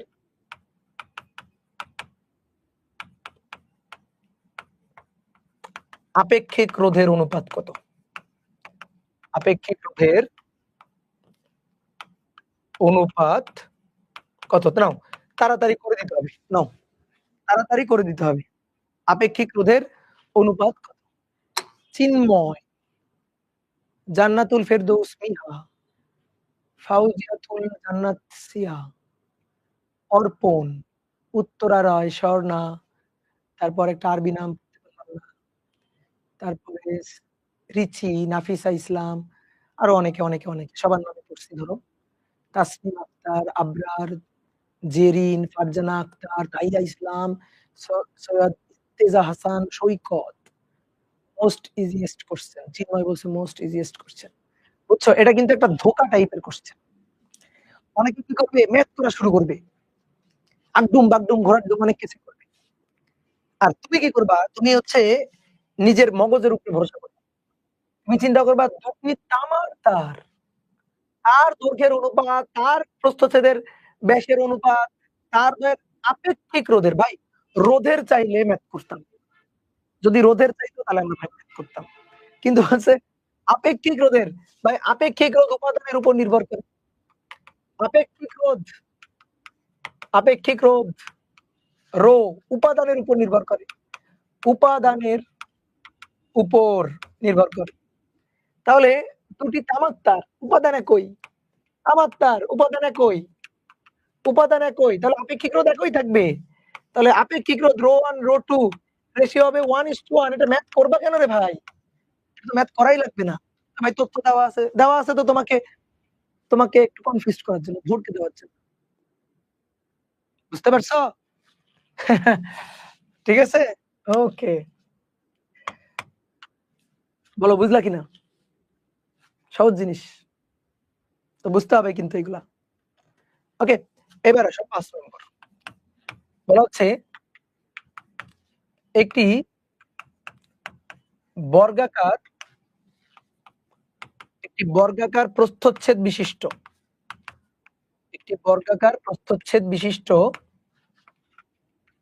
কোন ধাতব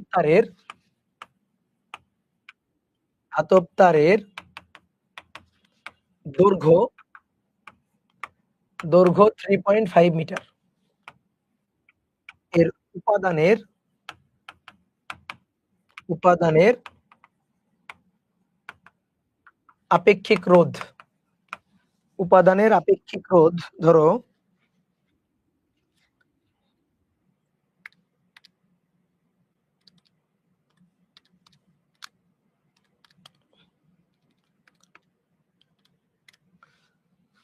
3 into 10 to the power minus 4 ohm metre এর রোধ 8 ওহম হলে প্রস্থচ্ছেদের বাহুর দৈর্ঘ্য কত? প্রস্থচ্ছেদের বাহুর দৈর্ঘ্য কত বলো তো, পারবো কিনা? একটা বর্গাকার প্রস্থচ্ছেদ বিশিষ্ট তার, আমরা যদি আঁকি একটু একটা বর্গাকার প্রস্থচ্ছেদের তার, এরকম এই যে এরকম একটা তার, বুঝছো? এরকম একটা ধাতব তার, এই দেখো প্রস্থচ্ছেদটা, এই যে বর্গাকার প্রস্থচ্ছেদ, এই বর্গাকার প্রস্থচ্ছেদের বাহুর দৈর্ঘ্য ধরলাম এল, এই যে বাহুর দৈর্ঘ্য এল, তাহলে এ ইকুয়াল টু এল স্কয়ার।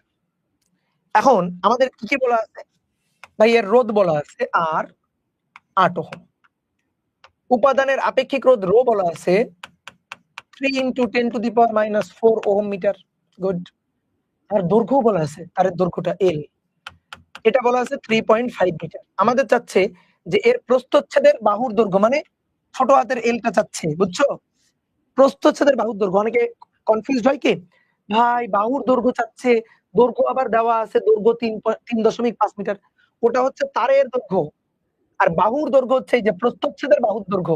এটা বর্গাকার প্রস্থচ্ছেদ, সবসময় যে বৃত্তাকার প্রস্থচ্ছেদ হবে এমন কোনো কথা নেই। ওকে, পেতে পারবো কিনা? হ্যাঁ পারবো। রোধের সূত্র আর ইকুয়াল টু রো বড় হাতের এল ডিভাইডেড বাই এ।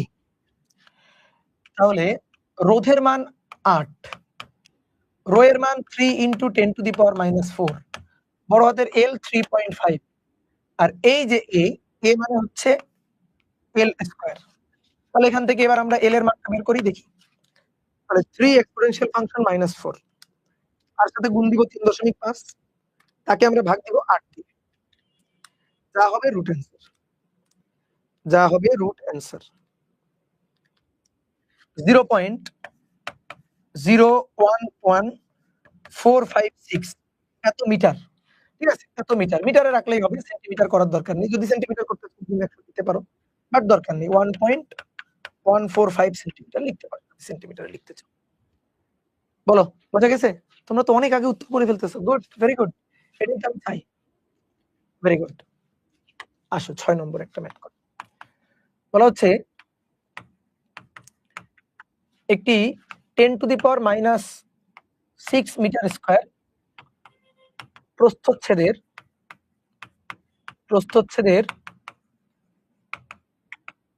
পরিবাহী তারের মধ্য দিয়ে 5 অ্যাম্পিয়ার প্রবাহ চলে, যখন এর দুই প্রান্তে 50 ভোল্ট বিভবের তড়িৎ কোষ সংযুক্ত করা হয়। তড়িৎ কোষ সংযুক্ত করা হয়। পরিবাহীর উপাদানের আপেক্ষিক রোধ,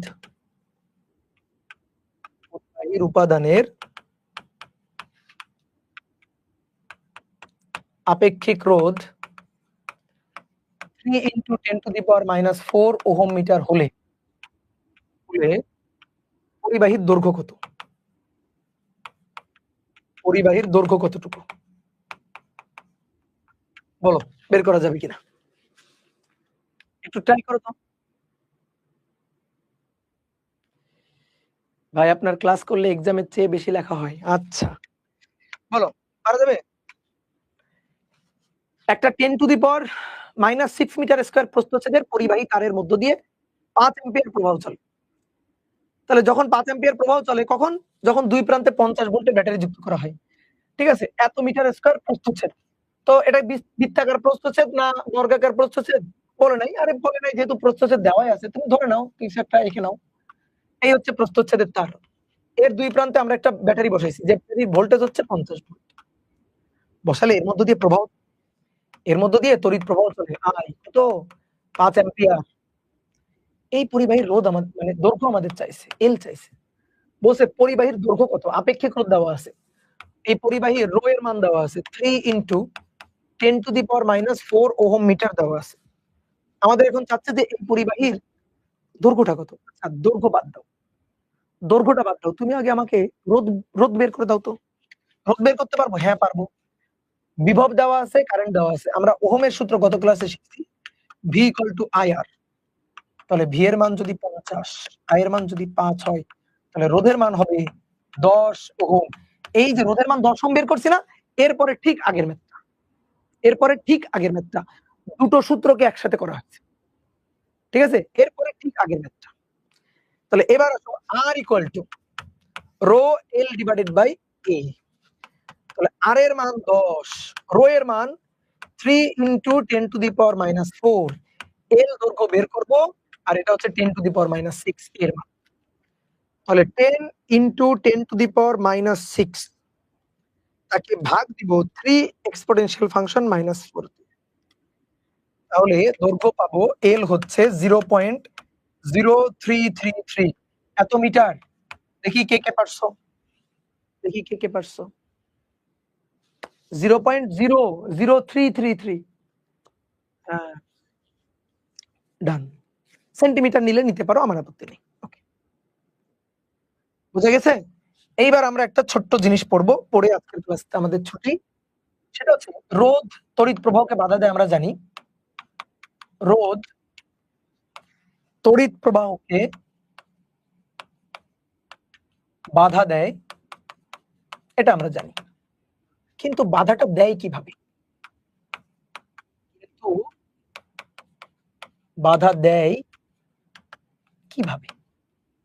আমি তোমাকে আজকে একটা বাধা দেওয়ার প্রসেস দেখাই। বাধাটা কিভাবে আমি তোমাকে দেখাই। মনে করো কোন একটা বর্তনীতে ধরো অনেকগুলো রোধ আছে।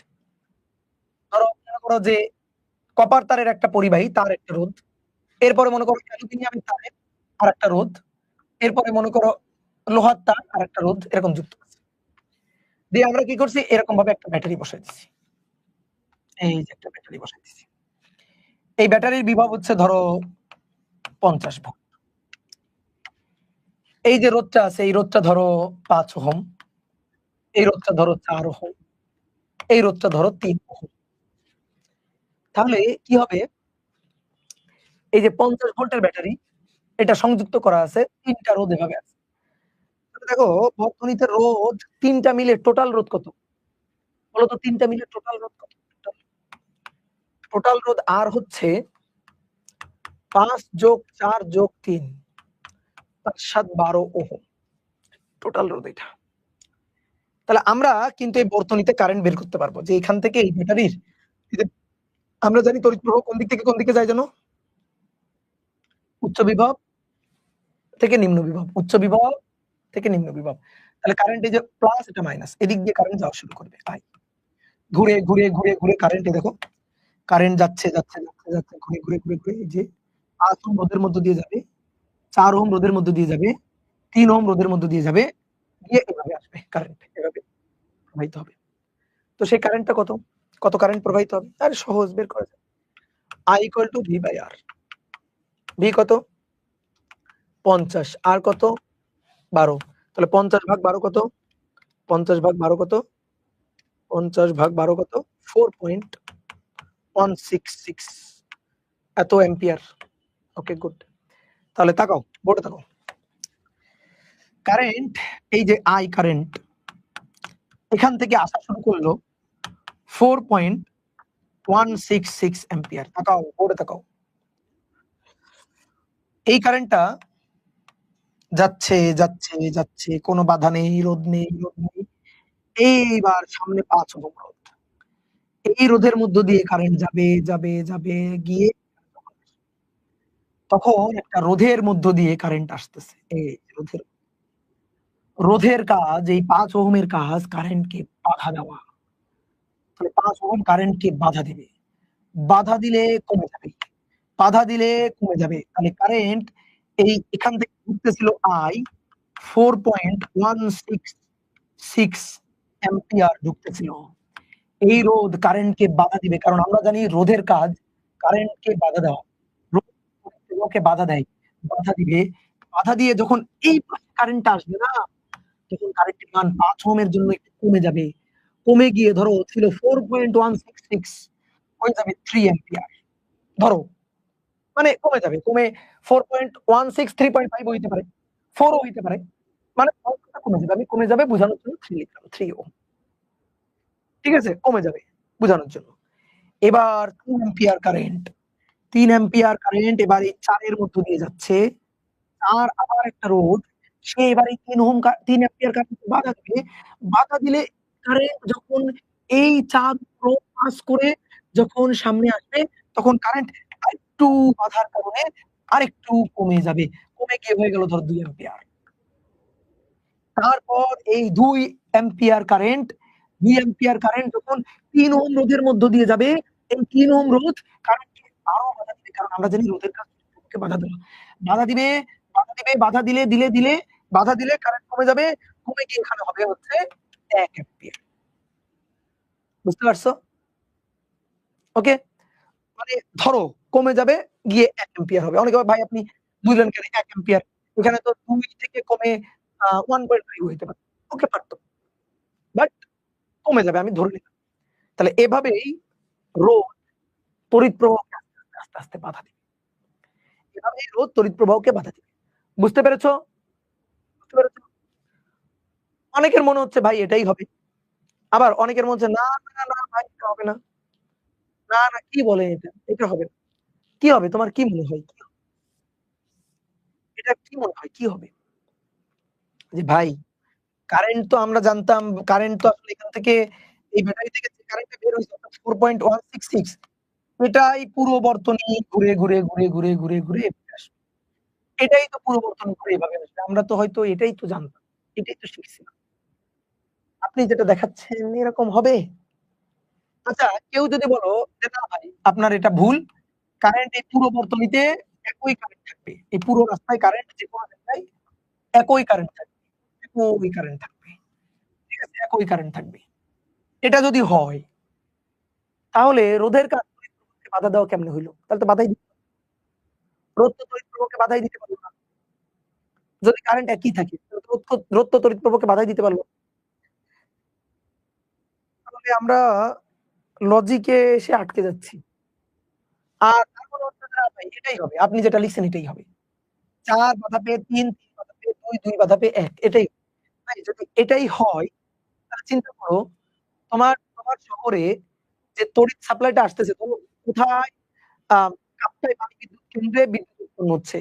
সেই বিদ্যুৎ বৈদ্যুতিক খুঁটির মাধ্যমে তারের লাইনের মাধ্যমে টেনে আমরা ঢাকা থেকে চিটাগং থেকে রাজশাহী থেকে পঞ্চগড়ে নিয়ে যাচ্ছি। তাই না?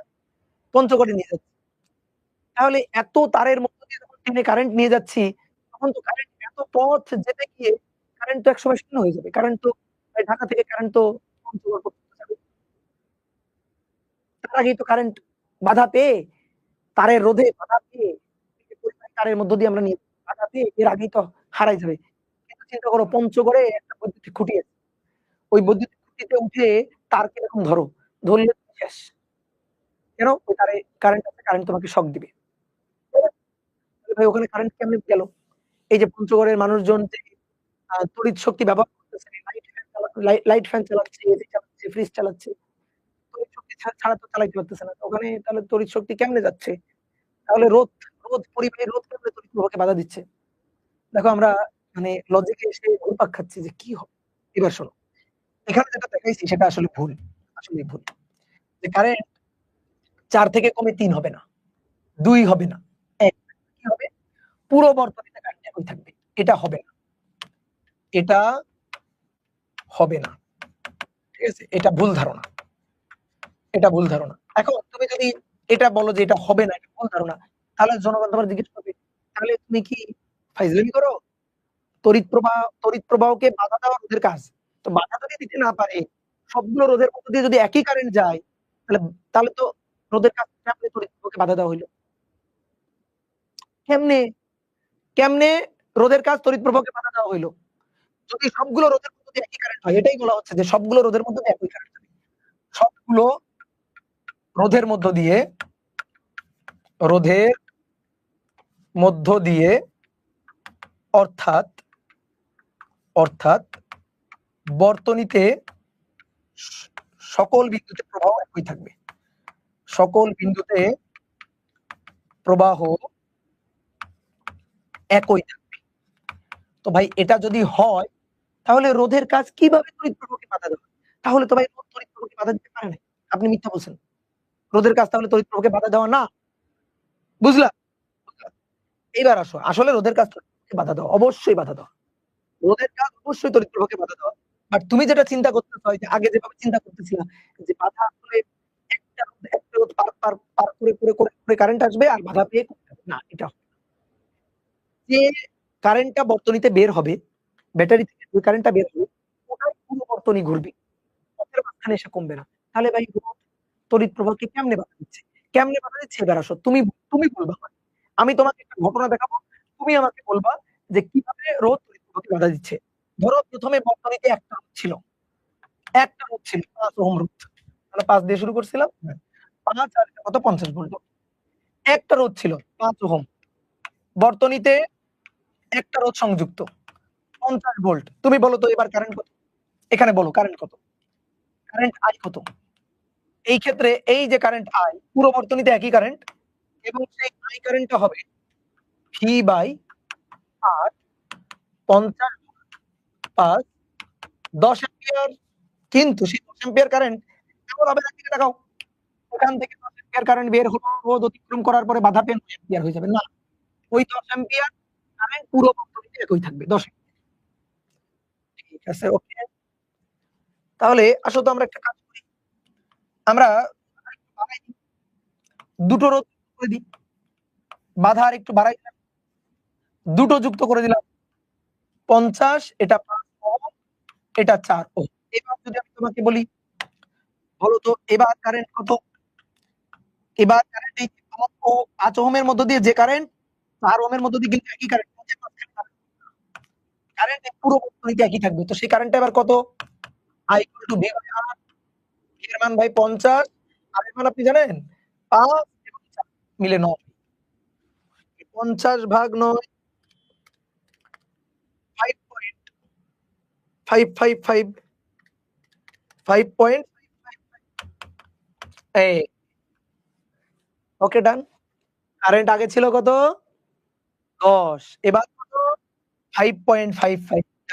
এবার এবার ৫ ওহম, তারপরে আবার ৪ ওহম, এবং তারপরে আবার ৩ ওহম, তাই না? ৩ ওহম, হ্যাঁ।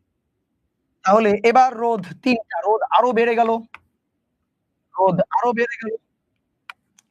এটা ৫০ ভোল্ট। এবার এখান থেকে কারেন্ট I, তড়িৎ প্রবাহ I, তড়িৎ প্রবাহ I, এভাবে চলতেছে তড়িৎ প্রবাহ I। কিন্তু পুরো বর্তনীতে কারেন্ট একই থাকবে। এই ৫ এর মধ্য দিয়েও যে I, ৪ এর মধ্য দিয়ে সেই একই কারেন্ট, ৩ এর মধ্য দিয়ে একই কারেন্ট। কারেন্ট রোধ অতিক্রম করার পরে কারেন্ট কমে যাবে। তাহলে কারেন্ট একই থাকবে V/R। V/R। V কত? ৫০। আর কত? ৫ + ৪ + ৩। ৫, ৪, ৩। ৫, ৪, ৩। তাহলে ৫০/৯ + ৩। 4.1666 অ্যাম্পিয়ার। ৫.৫৫। এবার আরো কমে ৪.১১। এইবার তুমি আমাকে বুঝাও। ঠিক আছে, কারেন্ট কিন্তু এই দেখো, কারেন্ট কত? 4.166। কারেন্ট কিন্তু এই পুরো বর্তনীতে একই কারেন্ট। কারেন্ট কিন্তু পথের মাঝখানে এসে কমে যাবে না। তাহলে তুমি আমাকে বোঝাও রোধ কিভাবে তড়িৎ প্রবাহকে বাধা দিচ্ছে? আছে কিন্তু, বুদ্ধি খাটো। আছে কিন্তু, রোধ কিভাবে তড়িৎ প্রবাহকে বাধা দিছে? বলো। রোধের কাজ তড়িৎ প্রবাহকে বাধা দেওয়া। কেমনে বাধা দিল? দেখো এবার ভালো করে বুঝো। ঠিক আছে? আচ্ছা, প্রথমে একটু নিঃশব্দে বুঝাই। দেখো তো বুঝো কিনা?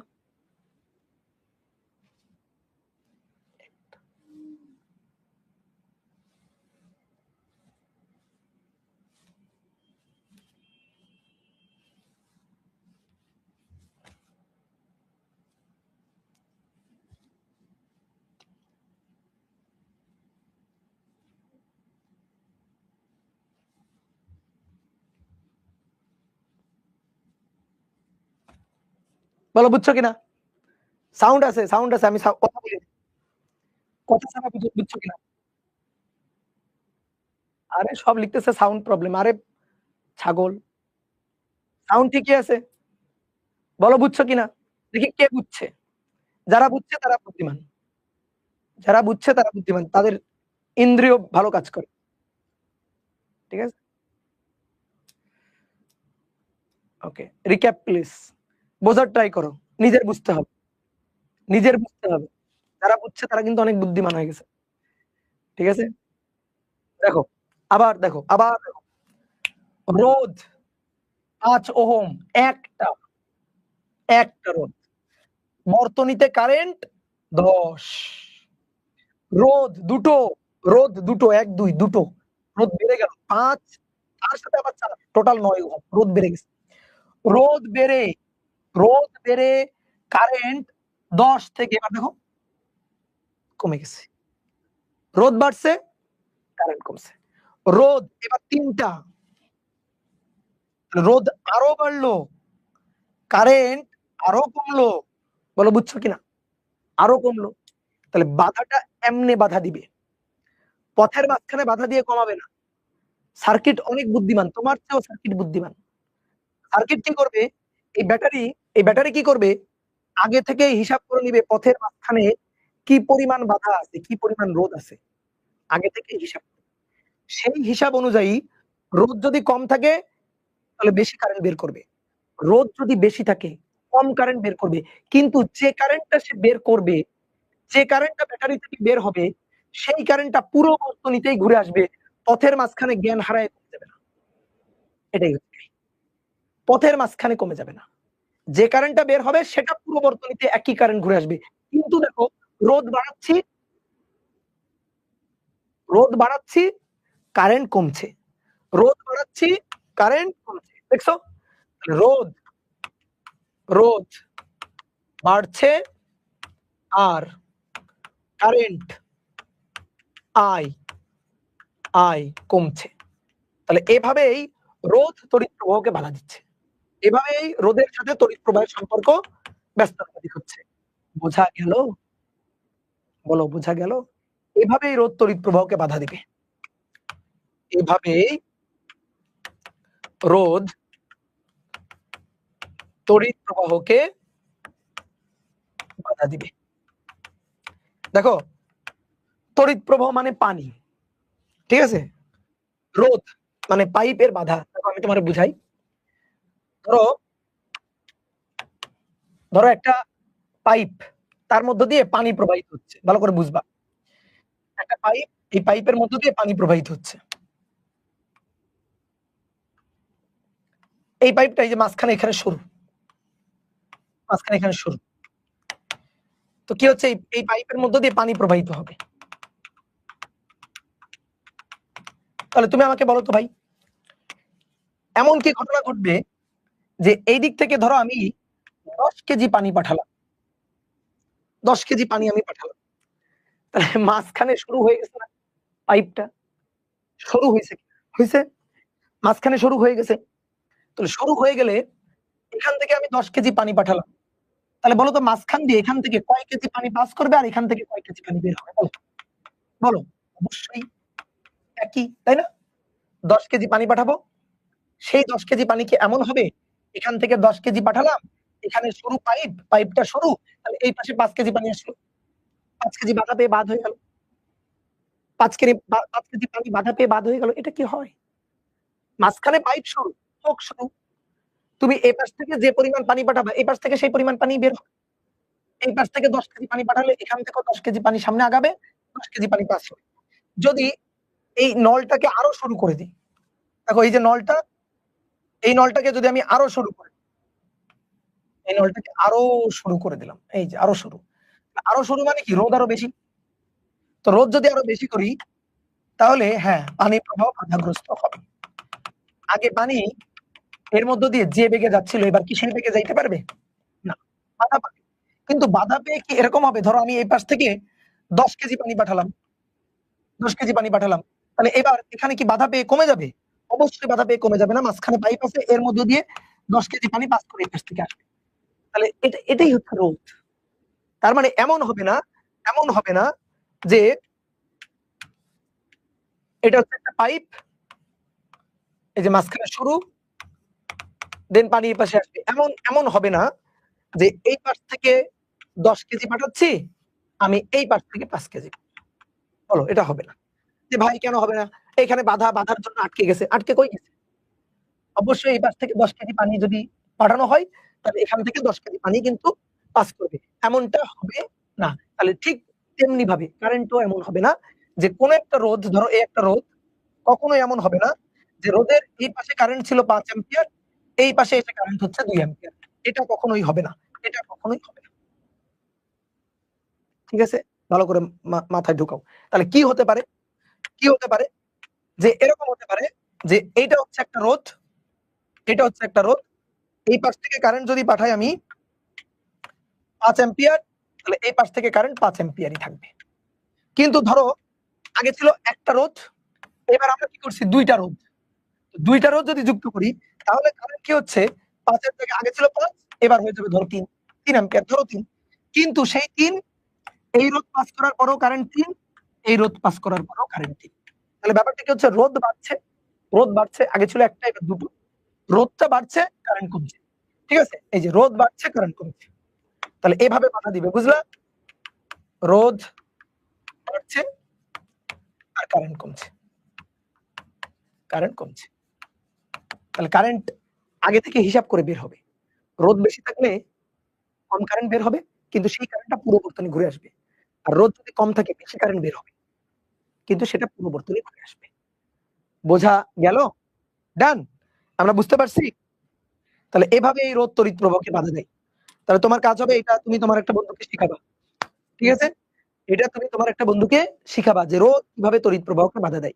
তাহলে তুমি তোমার, এটা তোমার হোমওয়ার্ক। তুমি তোমার বন্ধুকে আগে জিজ্ঞেস করবা যে, "আচ্ছা বন্ধু তুমি কি জানো রোধ কি করে?" ও বলবে তড়িৎ প্রবাহকে বাধা দেয়। তোকে বলবা তড়িৎ প্রবাহকে কিভাবে বাধা দেয়। ঠিক আছে? বন্ধু তো নাই। আচ্ছা বন্ধু না থাকলে বন্ধু বানাবা। ছোট ভাই বোনকে বানাবা বন্ধু। ওকে। ডান। আজকের ক্লাস এই পর্যন্ত। সবাই ভালো থাকো, সুস্থ থাকো। তোমাদের সাথে আবার সামনে দেখা হবে। Tata, tata.